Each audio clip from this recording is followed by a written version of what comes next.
요나서 4장 10절 11절 우리 두 절인데요. 우리 다 같이 우리 한 목소리로 읽겠습니다. 여호와께서 이르시되 내가 수고도 아니하였고 재배도 아니하였고 하룻밤에 났다가 하룻밤에 말라버린 이 박넝쿨을 아꼈거든. 하물며 이 큰 성읍 니느웨에는 좌우를 분별하지 못하는 자가 12만여 명이요 가축도 많이 있나니 내가 어찌 아끼지 아니하겠느냐 하시니라. 아멘. 오늘 우리 성도님들의 한 거의 반이 지금 같이 다 홍천에 계세요. 같은 지금 사업을 하고 계셔가지고 지금 다 같이 오늘 지금 그 팀 모두가 지금 하는 행사가 있어가지고 거기 가 계신데 지금 이 자리가 굉장히 그리우실 거예요.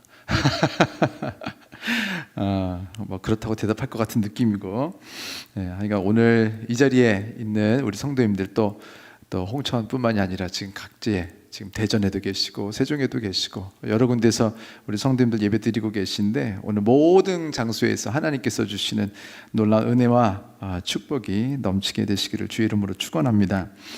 이제 다음 주면 성탄절이에요. 성탄절.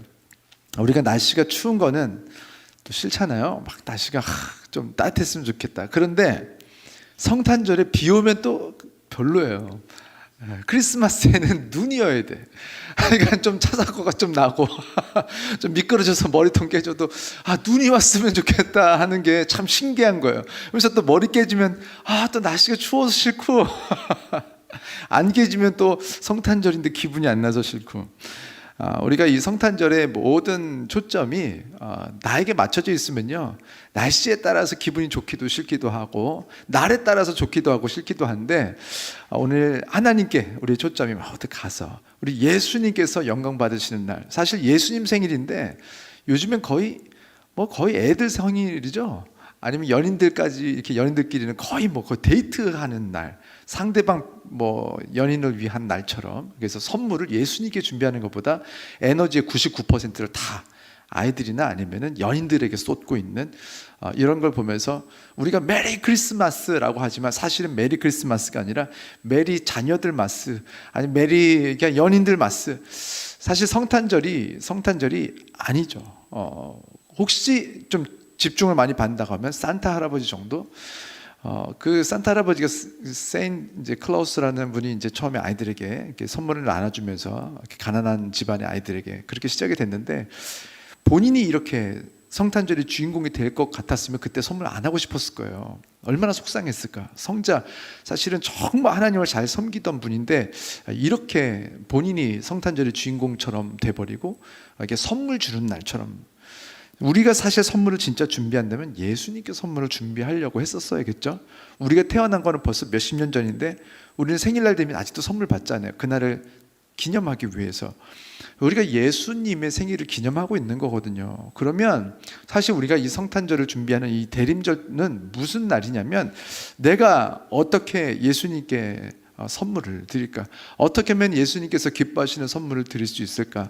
그것을 고민하면서 시간을 보내는 이 절기가 되어야 될 줄 믿습니다.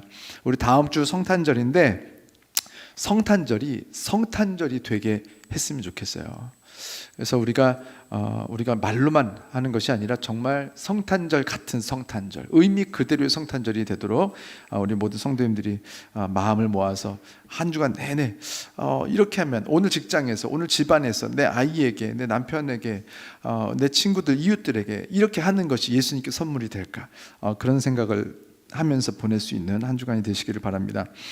지난주 제가 요나 관련해서 말씀을 드리고 있었고, 오늘 두 번째 시간입니다. 지난주 우리가 좀 핵심을 기억하실지 모르겠는데 핵심은 그거였어요. 부족해도, 우리가 좀 준비가 안 됐어도, 능력이 없어도, 어떻게 말을 해야 될지 모르겠어도 일단 그냥 복음을 소리내서 말하는 것의 능력, 그리고 연약해도, 내가 좀 부족해도, 죄를 짓고 왔어도 내가 그냥 예배 자리에 나와 있는 것의 능력.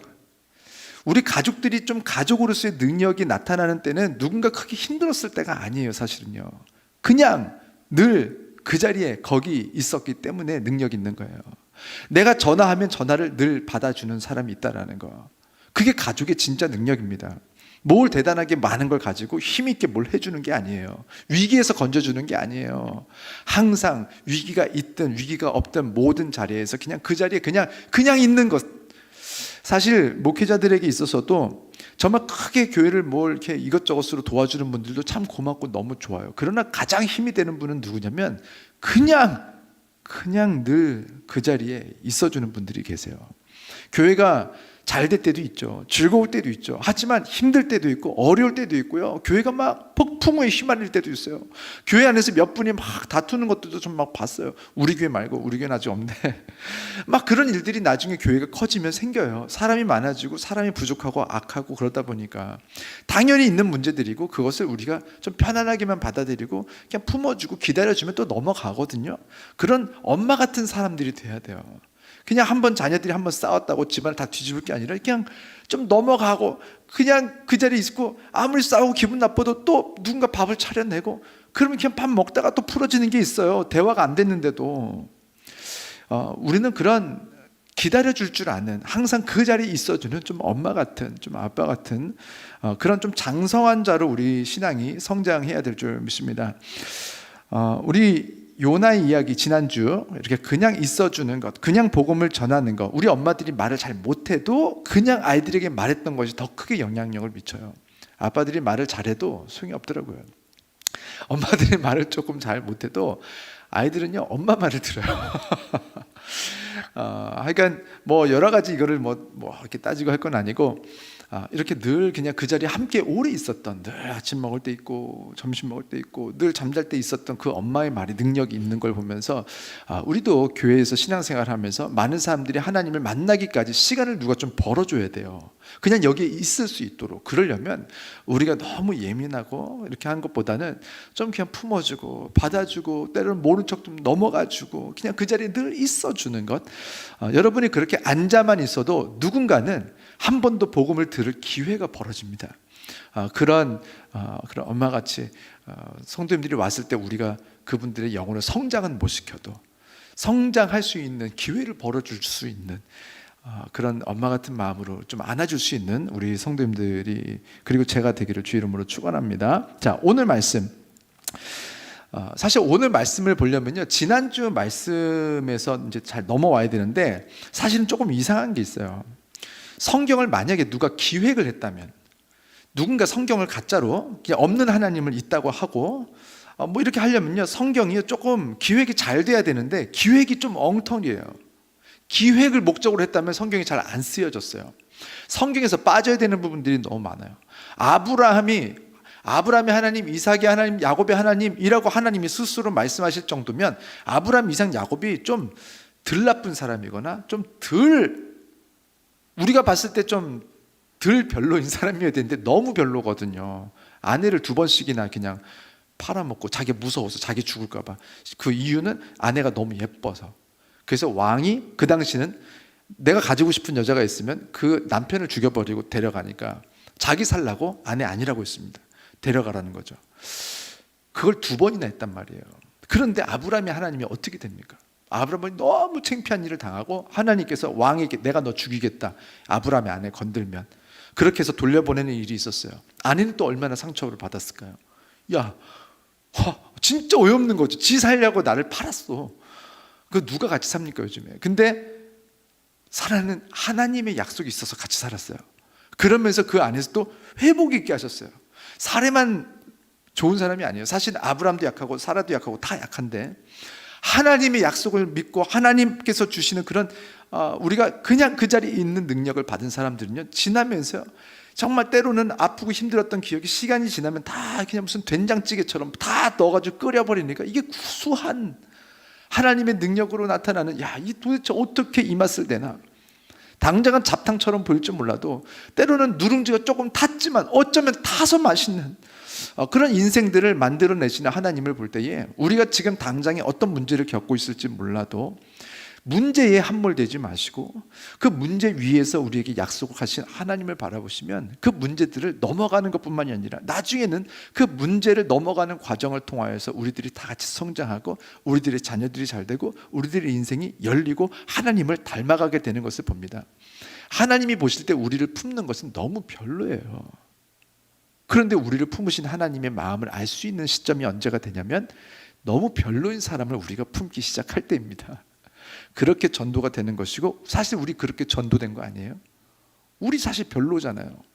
그런데 하나님께서 기다려주시고 품어주시고, 우리가 여기서 제가 이렇게 뭐 넥타이 입고, 넥타이를 입는다, 하여간 어찌됐든 넥타이를 하고 이렇게 말씀을 전하고 하지만 사실 제가 얼마나 별로인지는 하나님이 다 아실 텐데, 그런 사람이 감히 앞에서 복음을 전하고 이런 기회를 주시는 하나님을 보면서 우리도 별로이지만 이렇게 쓰임받을 수 있고, 또 별로인 사람들이 와도 그 사람들도 하나님께서 사랑하셔서 높이시고 잘되게 하시고 싶으시거나, 왜? 내 새끼니까.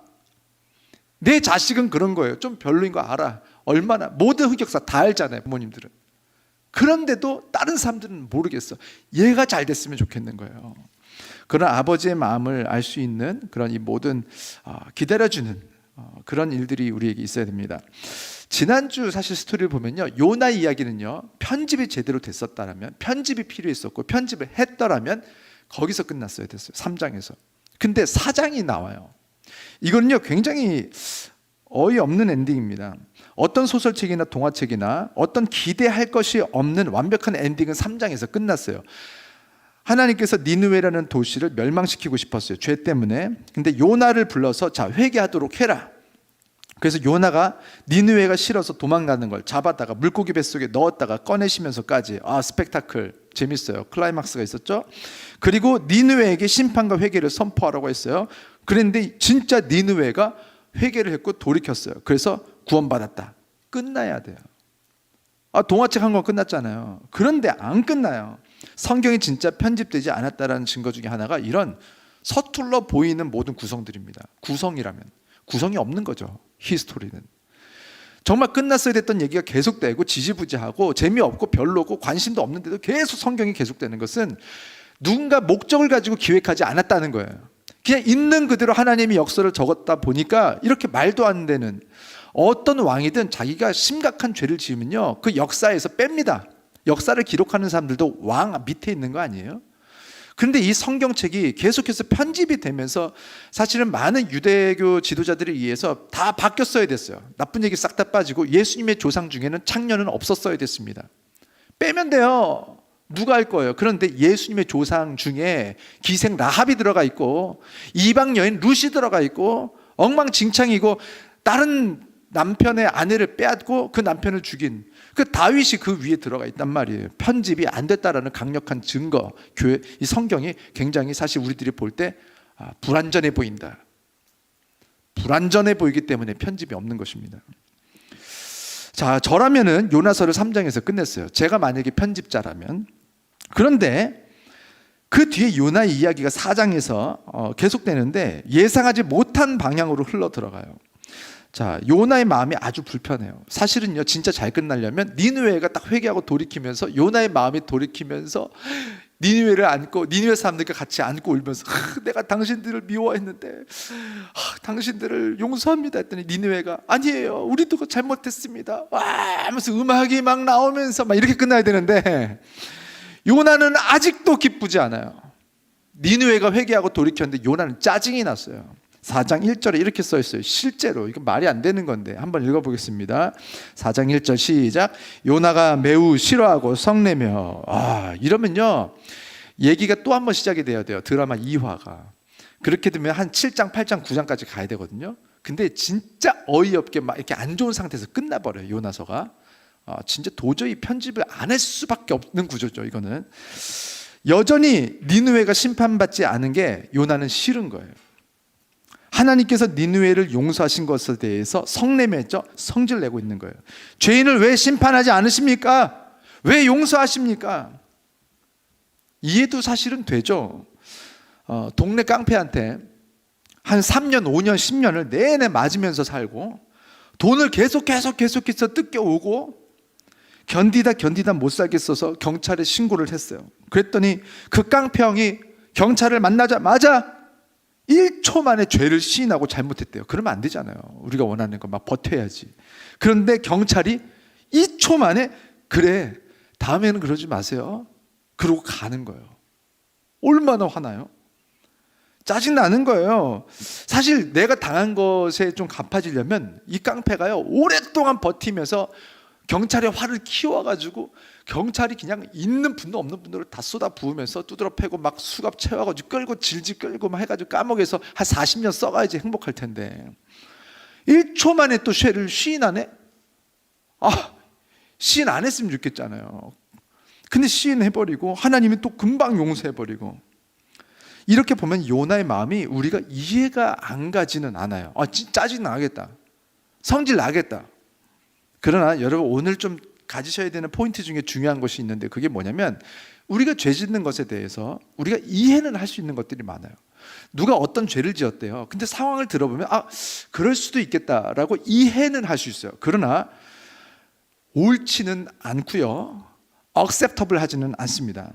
우리는 서로를 바라보면서 understandable한 거, 항상 이해할 수 있는 그런 이해의 면에서 포용하는 마음을 가져야 돼요. 이해할 수는 있어요. 누구든 저렇게 약해질 수 있지, 누구든 악해질 수 있지, 저런 환경에 처하면 욕심쟁이가 될 수도 있지, 맞아. 그러나 죄에 대해서는 절대로 acceptable 하면 안 됩니다. 그걸 용납을 해서는 안 돼요. 이해는 하지만 용납해서는 안 되고, 이해는 하지만 그 죄를 인정을 해줘서는 안 됩니다. 죄를 짓기까지의 상황은 이해가 되지만 그 죄가 인정돼서도 용납돼서도 안 됩니다. 지금 요나의 마음은 이해가 가요. 우리가 일본이 싫은 것처럼 이스라엘이 니느웨의 식민살이를 했단 말이에요. 별의별 악한 일이 다 있었겠죠. 맞아요. 니느웨가 싫을 수 있어요. 이해는 해요. 그러나 니느웨를 미워하고 원수 삼아서 나도 원수 갚는 행위를 하는 것은 절대로 acceptable 하지 않습니다. 그거는 용납이 안 돼요. 하나님도 예수님도 우리의 마음은 이해는 하시지만 그 죄를 용납하시지는 않습니다. 요나가 지금 화가 많이 나 있어요. 그런데 요나가 화가 나 있는 이유가 뭐냐면 진짜 어이없어요. 하나님께서 은혜로우시고 자비하시기 때문에 짜증이 났어요. 자, 4장 2절에 어떻게 써있나? 요나의 마음이 지금 화가 난 이유를 물어보니까 이렇게 말해요. 1장에서 화가 났는데 2장에서 화가 난 이유를 이렇게 밝힙니다. 2절이 좀 길지만 우리 다 같이 한 목소리로 2절 읽겠습니다. 여호와께 기도하여 이르되 여호와여, 내가 고국에 있을 때에 이러하겠다고 말씀하지 아니하였나이까? 그러므로 내가 빨리 다시스로 도망하였사오니 주께서는 은혜로우시며 자비로우시며 노하기를 더디하시며 인애가 크시사 뜻을 돌이켜 재앙을 내리지 아니하시는 하나님이신 줄을 내가 알았음이니이다. 하나님은 용서하시고 자비하시는 하나님이에요. 그래서 니느웨를 용서하셨죠? 제가 다 봤습니다. 그러면서 요나가 그 다음 구절에 어떻게 하나님께 말하는지 보세요. 자, 4장 3절 한 목소리로 읽겠습니다. 시작. 여호와여, 원하건대 이제 내 생명을 거두어 가소서. 사는 것보다 죽는 것이 내게 나음이니이다 하니. 자, 시위하고 있어요. 부하가 끌어올라 가지고 원수가 지금 용서받고 행복하게 사는 것이 꼴보기가 싫어서 그냥 죽어서라도 보기 싫은 거예요. 그러니까 4장 4절에 하나님께서 요나에게 이렇게 말씀하십니다. 한 목소리로 읽을게요. 시작. 여호와께서 이르시되 네가 성내는 것이 옳으냐 하시니라. 요나가 조금 전에 물고기 뱃속에 있었잖아요. 그때만 해도 요나가 하나님께 어떻게 기도했는지 아세요? 뱃속에 있을 때 요나서 2장 9절을 보면요, 요나가 두 가지를 약속을 해요. 한번 보세요. 요나서 2장 9절 우리 한 목소리로 읽겠습니다. 나는 감사하는 목소리로 주께 제사를 드리며 나의 서원을 주께 갚겠나이다. 구원은 여호와께 속하였나이다 하니라. 지금 회개하고 있는 장면이거든요. 근데 회개하는데 회개 내용이 9절이에요. 자, 그러면 우리가 알 수 있는 게 있어요. 첫 번째, 그냥 제사하는 것이 아니라 감사하는 목소리로 주께 제사를 하겠다고 지금 회개하면서 약속하죠. 자, 뭐냐면 예배의 원래 목적과 의미는요, 회개입니다. 그리고 감사예요. 이 두 가지입니다. 번제는요, 회개와 감사예요. 이 번제가 예배로 변화된 거거든요. 이 모세 때 번제가 시작이 됐고 죄가 해결되는 것에서 이 용서해 주시고 감사하고 지켜주신 거 감사한 거, 이렇게 회개와 감사가 이 예배의 목적이었어요. 그런데 그렇게 하지 않고 있었다는 거예요. 변질된 예배, 목적을 잃은 예배, 예배의 형식은 있으나 예배의 능력은 없는 예배, 회개도 없고 감사도 없는 예배. 자기가 원하는 것을 얻기 위해서 오는 예배. 미국에 있는 모든 분들이 그렇지는 않습니다만 미국에 있는 많은 목사님들이 이제 이민 사회에 있는 그 한국 분들을 이렇게 교회 오시는 걸 보면서 느끼는 거를 이제 우리끼리는 나누잖아요. 어떤 걸 느끼냐면 미국에 딱 왔을 때 어떤 지역에 왔을 때 외롭잖아요.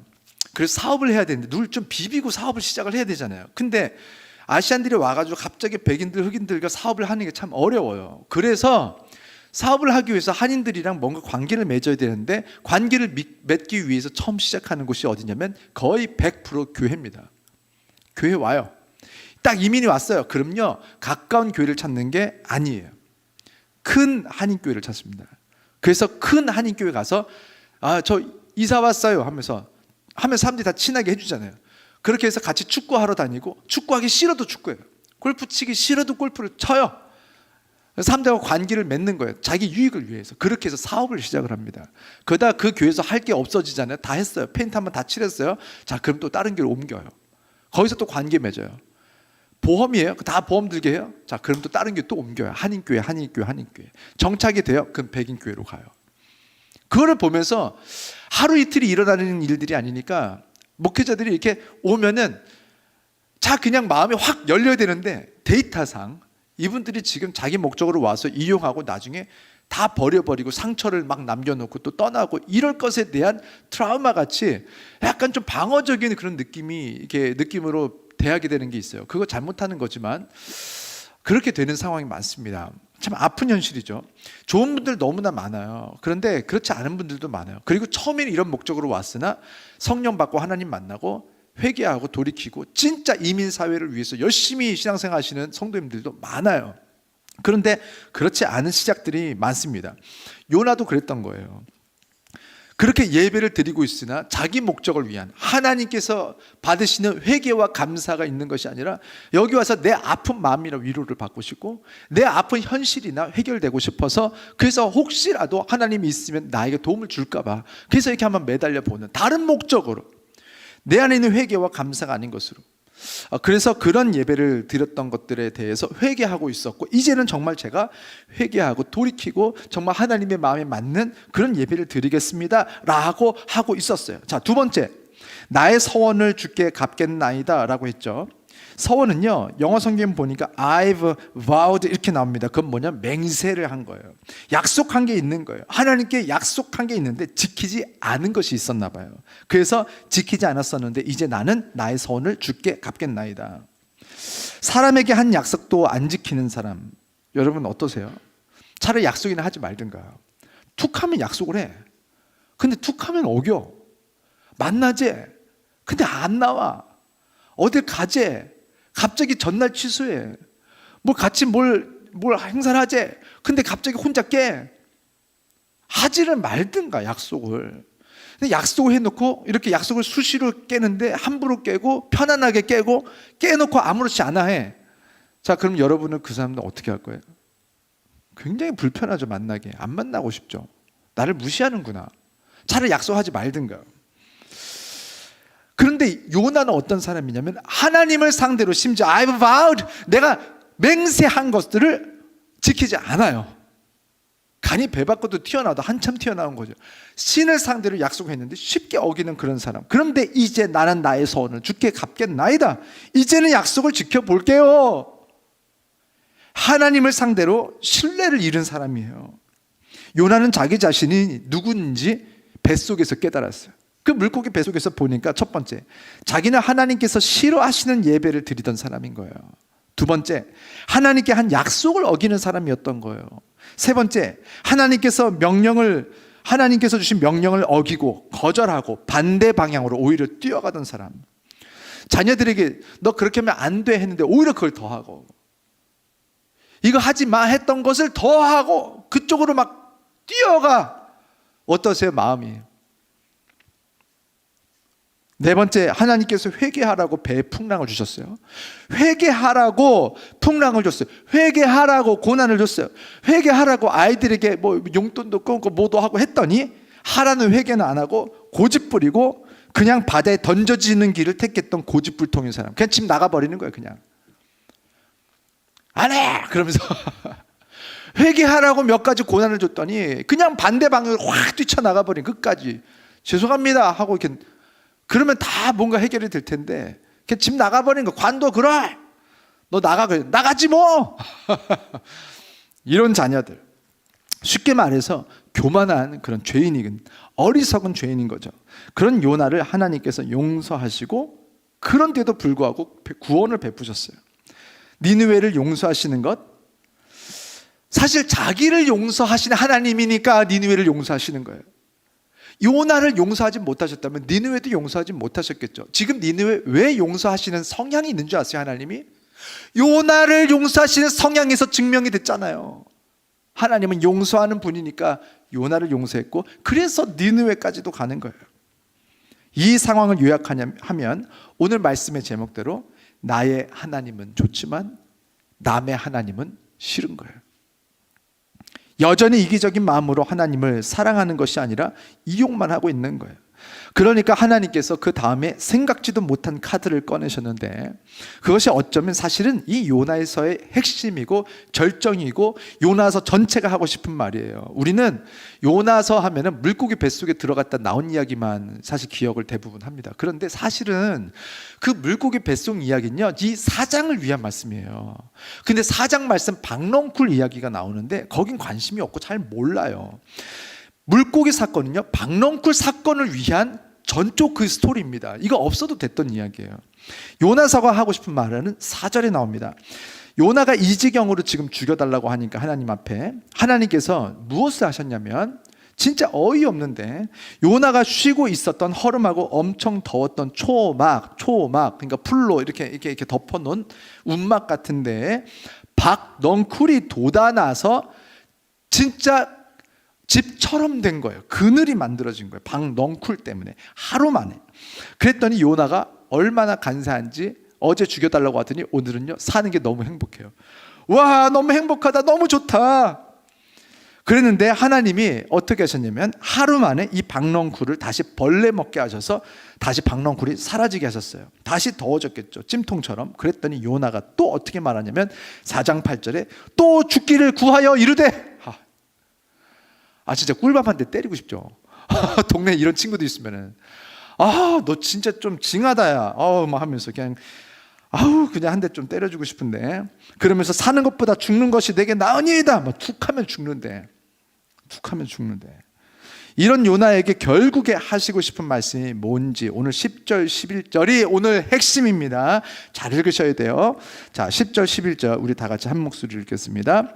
여호와께서 이르시되 내가 수고도 아니하였고 재배도 아니하였고 하룻밤에 났다가 하룻밤에 말라버린 이 박넝쿨을 아꼈거든. 11절 하물며 이 큰 성읍 니느웨에는 좌우를 분별하지 못하는 자가 12만여 명이요 가축도 많이 있나니 내가 어찌 아끼지 아니하겠느냐 하시느니라. 자, 여기에서 알 수 있는 사실 한번 찾아봅시다. 지금 이 말을 통해 지금 뭐가 담겨 있나? 첫 번째, 악한 죄인들인데도 불구하고 그들을 불쌍히 여기신다는 거예요. 자, 악한 죄인들을 하나님은 뭐라고 하시냐면 아수르 이놈들 악하다, 나쁜 놈들이다, 심판할 거야, 미워, 이렇게만 하지 않으시고 어떻게 말씀하시냐면 11절에 이렇게 나와요. 좌우를 분별하지 못하는 자라고 보시는 거예요. 얘네가 잘 몰라서 그래. 우리가 보통 그렇게 말하잖아요. 첫째랑 둘째랑 막 싸우면 아빠들이 많이 하는 얘기죠. 야, 첫째야, 둘째가 아직 잘 몰라서 그래. 어려서 그런 거 아니야. 저는 이 말씀을 읽으면서 십자가에서 하신 예수님의 말씀이 떠올랐어요. 예수님의 옆구리에 창을 찔러 넣은 군병을 보시면서 그 상황에서 예수님께서 기도를 하십니다. 뭐라고 하시냐면 아버지여, 저들이 하는 짓을 알지 못하나이다. 저들을 불쌍히 여기옵소서 하면서 용서를 구하시는 예수님과 너무 닮아 있어요. 그 아버지의 그 아들인 거예요. 그 악한 죄인들에게 심판을 앞에 두셨으면서도 결국에 하나님 아버지의 마음은 뭐냐면 내가 어찌 아끼지 아니하겠느냐. 이 말은 동시에 요나에게 하시는 말씀이에요. 첫 번째, 말이 예배지. 나를 이용하려는 마음밖에 없었던 요나, 나에게 약속했지만 자기 멋대로 약속을 어겨버리는 요나. 세 번째, 내가 명령했지만 내 말에 불순종하는 요나. 네 번째, 내가 회개할 기회를 줬지만 오히려 대들고 고집부리는 요나. 그런 죄인 요나, 너도 내가 어찌 아끼지 아니하겠느냐. 너희들이 아무리 큰 죄인이라도 내가 어찌 아끼지 아니하겠느냐. 하나님은 아무리 악한 죄인이라도 아끼신다는 거예요. 그래서 돌이키고 구원받기를 원하신다는 거예요. 자, 두 번째로 알 수 있는 사실은 그 악인들을 위해서도 여전히 수고하고 계신다. 누가? 하나님이. 우리는 신에 대해서 오해하고 있어요. 신이 무슨 일을 해? 신이 무슨 고생을 해? 신이 무슨 수고를 해? 자, 그건요 우리가 만든 신이에요. 여러분, 신은 일할 필요가 없고 전지전능해서 가만히 앉아서 뭐 이렇게 탁 손가락이나 탁탁 튕기면 그럼 모든 게 되는데 신이 무슨 고생을 해? 라는 이미지 어디서 배우셨어요? 만화에서 배웠죠. 만화, 영화. 그리스 신화에서 나오는 신들은요 인간들을 착취해서 신들이 다 먹고 사는 거예요. 그게 그리스 신화입니다. 우리 대부분이 가지고 있는 신에 대한 이미지는 사실 성경이 아니라 그리스 신화를 웨스턴 이 유럽에서 계속 이렇게 넘으면서 우리가 다 그냥 그렇게 신에 대한 이미지, 신이 어떤지에 대해서는 우리가 신한테 물어봤어야죠. 근데 우리가 그냥 이렇게 사람들이 만들어 놓은 신은 이러지 않겠어? 라는 것을 가지고 신을 딱 규정해 버리는 거예요. 아니요, 진짜 신은요 이렇게 스스로 말씀하세요. 나는 일한다, 나는 수고한다. 그래서 하나님의 형상을 닮은 인간들이 처음에 에덴 동산에서 일을 했습니다. 일을 하고 있다가 죄를 지어서 선악과를 먹어서 땅에서 가시와 엉겅퀴가 나오게 해서 일이 어려워진 거죠. 해산의 고통이 원래 있었어요. 그런데 죄를 지으면서 해산의 고통이 크게 더하게 하겠다고 한 거죠. 하나님은요 하나님을 닮아서 우리 인간들도 일을 하고 해산을 할 때 고통이 있고 이 모든 것들이 나쁜 게 아니었어요. 이것이 신을 닮아 있는 거예요. 그 신은요 그래요. 원래 우리가 아는 유일한 이 세상에 있는 신 하나님께서는요 그런 신이세요. 그 하나님께서 수고하신대요. 그냥 아끼신 게 아니에요. 왜 아끼셨냐면 하나님께서 악한 백성을 위해서도 수고하시고 기르시고 오랫동안 사랑하셨다. 10절에 보세요. 여호와께서 이르시되 네가 수고도 아니하였지 재배도 안 했지. 그런데 하룻밤에 박넝쿨이 났다가 말라버렸어. 근데 박넝쿨을 되게 아낀다 너? 자, 그 말에 뭐가 있을까요? 하나님 얘기를 하고 싶은 거 아니에요. 나는 니느웨를 아껴. 왜 그런 줄 알아? 나는 수고도 했어. 내가 재배도 했어. 그러니까 내가 박넝쿨을 아끼지. 너는 하루 참았지. 나는 오랫동안 니느웨를 사랑했어. 오랫동안 니느웨를 참았어. 그러니 내가 니느웨를 아낄 수밖에. 나는 박넝쿨을 위해서 수고하고 재배하고 오랫동안 사랑해왔다. 그러니 내가 어찌 아끼지 아니하겠느냐. 우리가 하나님을 닮기를 원한다면요 우리도 사실은 악인들을 위해서도 수고하고 사랑하고 아껴야 합니다. 오래 참아야 합니다. 자, 세 번째 알 수 있는 건 뭐냐면 그럼에도 불구하고 돌이키지 않으면 결국에는 심판하신다는 거예요. 너무너무 아껴요. 내가 너무너무 사랑해. 수고했어. 내가 막 재배했어. 그러나 죄를 용납하지는 않으신다는 거예요. 회개해서 그 죄를 해결해야 됩니다. 그런데 그 죄를 그냥 놔버려 두고 그냥 고집 부리고 있으면요 결국 사랑해서도 심판하셔야 돼요. 죄는 이해할 수 있지만 용납할 수 없어요. 죄를 용납해버리면요 내 자식들이 다 죽어요. 이 보통 사람들이 짓는 죄들의 99.9% 아니 100% 하나님이 다치는 건 없어요. 우리가 죄 져서 어떻게 하나님을 망가뜨릴 거예요. 우리가 짓는 죄들은요 다 우리 형제 자매들을 망가뜨리는 데 쓰임받습니다. 그래서 아버지는 내가 힘든 거 없고 내가 상처받은 거 없지만 첫째가 죄를 지으면 둘째가 고통당하고 둘째가 죄를 그냥 짓도록 용납해버리면 첫째가 지옥같이 살아요. 그래서 이 아이들이 모두 행복하게 살게 하기 위해서 지옥이 필요하고 모두가 행복하게 하기 위해서 반드시 심판을 둬야 됩니다. 죄는 이해할 수 있지만 용납할 수 없기 때문에 그래요. 니느웨가 지금은 돌이켰어요. 근데 나중에 성경 뒤에 가면 이게 지금 역사잖아요. 니느웨는 아시리아입니다. 아시리아라는 역사를 보면은 그 나라의 수도가 니느웨였는데 이 나라가 나중에 다시 죄를 짓고 돌이키지 않아서 결국은 완전히 멸망당하고 점령당하고 없어져 버려요. 그 나라가. 심판의 약속은 반드시 지키십니다. 그래야 다음 세대가 구원을 받기 때문에 그래요. 아버지가 맨날 노름하는데 잘 먹고 잘 살아버리면 그 자식들도 계속 노름해요. 그 집안이 좀 어려워야 돼요. 그래서 잠시 좀 어려워야 돼. 그게 3, 4대까지도 갑니다. 죄의 보응은 3, 4대까지요, 은혜는 1000대까지요라고 했으니까. 그래서 노름과 죄의 대가가 어떠한 것인지 자녀들이 뼈저리게 느끼면 다음 세대가 지긋지긋하게 그 죄를 싫어해요. 그래서 벗어나는 거예요. 돌이키면 사는 것이고 돌이키지 않으면 그 집안이 다 망하는 거예요. 네 번째, 마음이 아직 변하지 않았어도 몸으로라도 순종하면 징계는 멈춥니다. 그거 너무 중요한 얘기예요. 그래서 지난주에 말씀드린 대로 우리가 다 준비가 되지 않았어도, 우리 인생이 뭐 엄청나게 성자같이 살지 못하고 있어도, 말씀을 아직은 잘 모르겠고 뭐라고 전도해야 될지도 모르겠고, 우리는 그래도 복음을 말하고 말씀을 듣는 자리로 내 이웃들을 초청하는 것을 몸으로라도 시작해야 한다는 것입니다. 오늘 한국과 일본의 기독교가 다른 점이 있어요. 여러분, 일본이 우리나라보다 훨씬 먼저 기독교가 들어갔어요. 근데 일본 갔다 보신 분들은 아실 수 있는데, 십자가 본 적 있나요? 일본 갔다 오신 분들?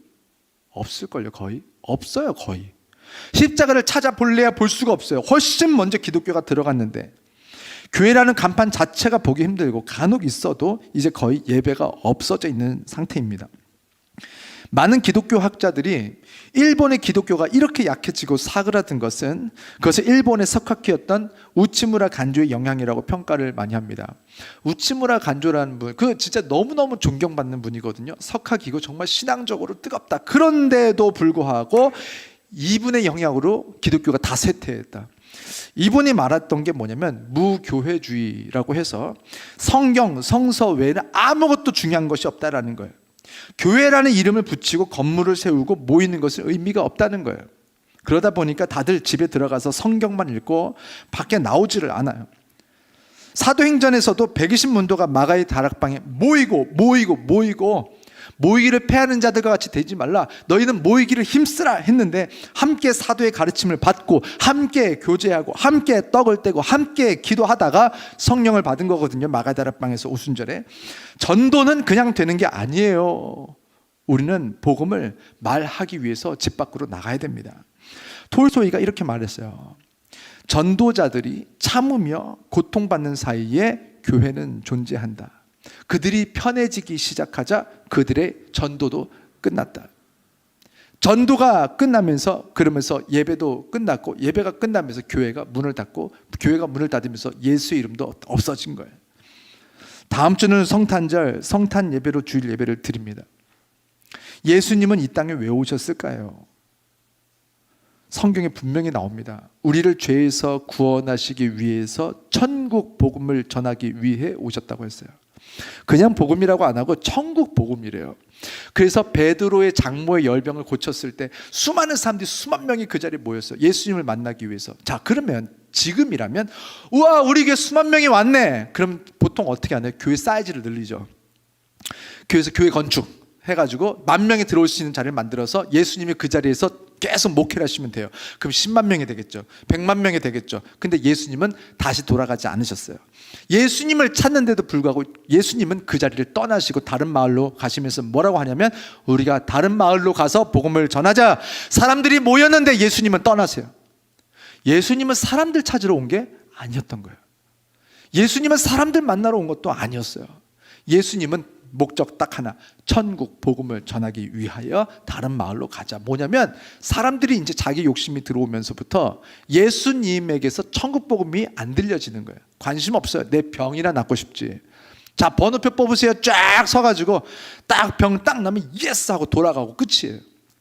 그런데 진짜 복음을 갈급해하는 사람들에게로 떠나셨다. 뭐냐면 하나님께서는요, 지금 우리가 계속해서 교회의 사이즈를, 몸집을 늘리는 것이 중요한 것이 아니라 복음이 전해지게 하는 그 사람을 찾고 계시다는 거예요. 교회 사이즈, 여기 10,000명이 1,000,000명 있으면 뭐합니까? 예수님이 떠나신다면, 예수님이 없는 교회, 거기가 교회인가요? 저는 믿습니다.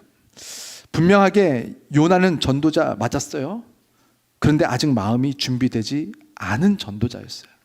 아직 세상이 준 상처로 마음에 아직 피가 흐르고 있는, 내 부모의 원수 막 이러면서 아직 고통받고 있는 전도자. 나를 위한 하나님은 좋지만 남을 위한 하나님은 실은 이기적인 전도자. 하나님은 그것밖에 안 되는 전도자 요나인데도 불구하고 이렇게 말씀하십니다. 그럼에도 불구하고 내가 어찌 아끼지 아니하겠느냐. 성탄을 준비하면서 우리는 예수님께서 아끼셨던 그 이웃들을 우리도 같은 마음으로 아끼길 주 이름으로 축원합니다. 예수님께서는 우리들을 구원하시기 위해서 복음을 주셨는데 이제 우리도 이웃들을 구원하기 위해서 복음을 전해야 합니다. 이 시간 찬양하고 우리가 기도할 텐데요. 지난주 그냥 눈물로 범벅이 됐던 찬양, 주가 일하시네. 이 찬양하고 기도하려고 해요. 이 찬양의 가사는요, 금요 찬양 예배 때도 말씀드렸지만 오병이어 사건, 예수님을 따르던 사람들이 다 굶고 있을 때 누군가는 먹을 것을 주어야 하는데 아무도 나서지 않는 그곳, 누군가는 먹을 것이 좀 있었을 거예요. 아무도 없진 않았을 텐데 아무도 내놓지 않고 싶은 거예요. 예수님이 굶고 있는데도. 그게 그 당시 사람들이었습니다. 그런데 아무도 자기 것을 내놓지 않았을 때, 아직 기적이 시작되지 않았을 때, 아무것도 본 적이 없고 아무것도 체험이 아직 없고 아직 아무것도 잘 모르겠는 이 아이, 신앙적으로는 너무 애기인 아이, 이 아이가 오히려 자신의 전부, 오병이어 떡 5개, 물고기 2마리, 자신이 가진 전체 음식이었어요. 그걸 다 예수님께 드린 거예요. 그랬을 때 그 자리에서 또 다른 음식을 구할 수 있잖아요. 구하지 않으셨어요. 자원하는 마음으로 이렇게 드린 오병이어면 예수님께서는 2만 명, 3만 명을 먹이기 위해 충분하십니다. 예수님이 음식을 못 만들어내서 아이의 음식을 받으신 게 아니에요. 우리 같으면 그러겠죠. 넣어도 너 없어도 음식 줄 수 있어. 괜찮아, 너 먹어 하겠죠. 아니요. 예수님은 그걸 받기로 결정하셨어요. 우리들의 작은 예물, 어쩌면 이거 가지고 뭐가 되겠나? 이거 가지고 무슨 선교가 되겠나?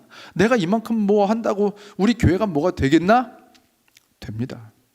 그것이 예수님의 손에 올려진다면 저는 분명하게 믿습니다. 있다?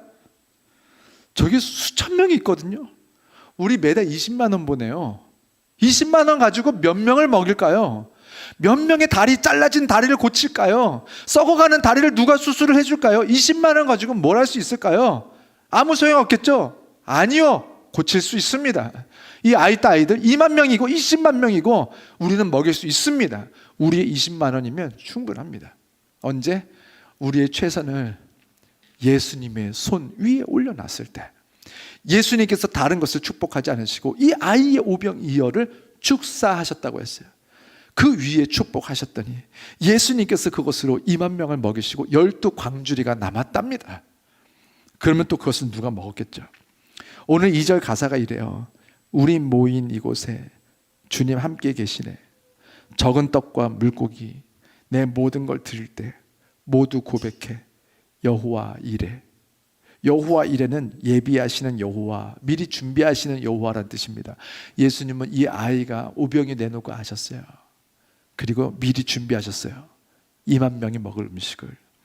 우리의 작은 순종, 우리의 작은 믿음으로 우리는 작게 전도하겠죠.